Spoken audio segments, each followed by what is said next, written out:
Absolutismo monárquico, mercantilismo y revoluciones inglesas. Integrantes: Elizalde Julia, Jordán Jacinta, González Delfina, Schubert Josefina, Rodríguez Ernestina. Una autoridad poderosa proveniente de Dios. La calificación de absoluto en relación con el poder indica que éste es limitado, sin restricción. Significa que los monarcas absolutos no estaban limitados por un poder independiente. Aseguraban que su poder provenía de la voluntad divina, y por eso los súbditos le debían obediencia. Para ejercer sus poderes, el rey contaba con una burocracia de funcionarios, que se ocupaban de hacer cumplir sus órdenes en todo el reino. En la mayoría de los países de Europa Occidental, los reyes intentaron imponer el absolutismo, pero Francia fue el modelo de la monarquía absoluta de esta época.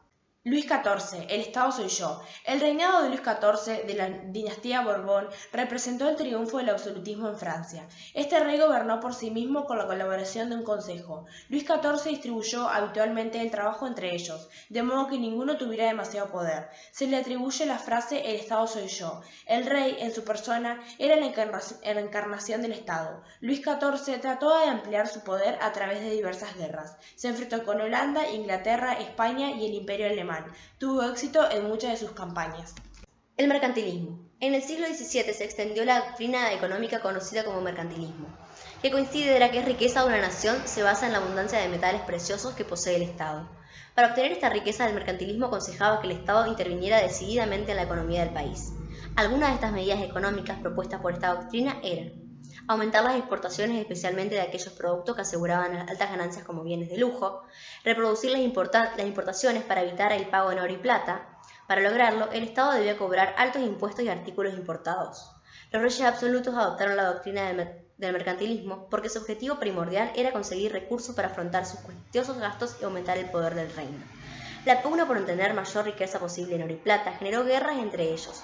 Un ejemplo fue la Guerra de 30 años. Se trató de un conflicto religioso entre protestantes y católicos dentro del Imperio Germánico. Como resultado, Francia logró imponerse desplazando a España. Por sus medidas económicas de promoción del comercio exterior y las manufacturas, Luis XIV y su ministro fueron los representantes más importantes del mercantilismo. Luis XIV impulsó el esplendor de Versalles, que se convirtió en un símbolo de la monarquía absoluta. El emblema de este rey era el sol, por eso este símbolo está presente en toda referencia artística del palacio. Luis XIV convirtió el palacio en su residencia y en el centro del poder político francés.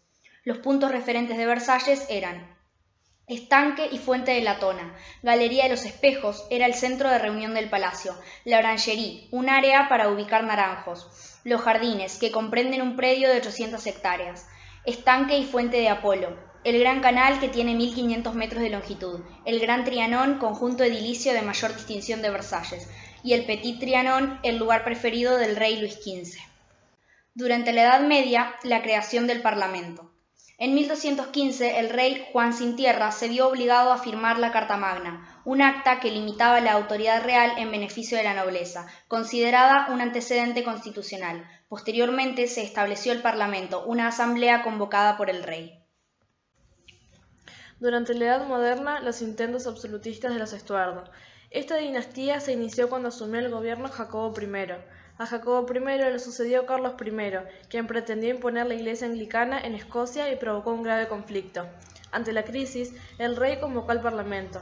La Cámara de los Comunes propuso que el Parlamento se convirtiera en una institución permanente. Carlos I rechazó esta idea. Como consecuencia, el Parlamento resolvió tomar el poder. El enfrentamiento de la corona y el Parlamento desembocó en una guerra civil. El ejército del Parlamento, dirigido por Oliver Cromwell, derrotó a las fuerzas del rey.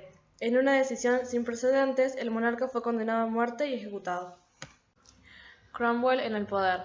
Luego de la muerte del rey, el Parlamento estableció una república con un poder ejecutivo y uno legislativo, pero Cromwell, designado Lord Protector, impuso su autoridad sobre ambos cuerpos y estableció una dictadura. También impuso el dictado de las actas de navegación.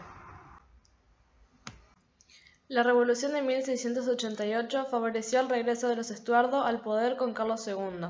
Su sucesor, Jacobo II, pretendió gobernar sin consultar al Parlamento, pero en 1688, cuando estalló la Revolución Gloriosa, el Parlamento convocó a María y a su esposo Guillermo de Orange para que derrocaran al monarca y asumieran como reyes de Inglaterra.